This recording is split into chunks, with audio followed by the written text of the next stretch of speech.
Update naman po sa ating lagay ng panahon. Sa ngayon ay wala tayong minomonitor na bagyo o anumang sama ng panahon sa loob at labas ng Philippine Area of Responsibility.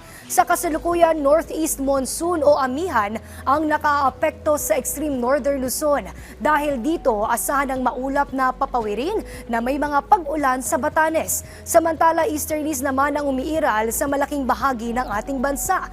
Kabilang na ang Metro Manila, kaya't asahan na po ang mainit at maalinsangang tanghali hanggang hapon.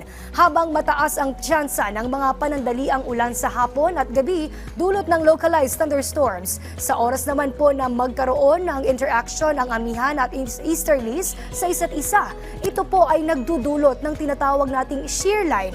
At itong shear line po ay nakaapekto ngayon sa Babuyan Islands. Kaya asahan na po dyan ang maulap na papawirin na may mga kalat-kalat na pag-ulan.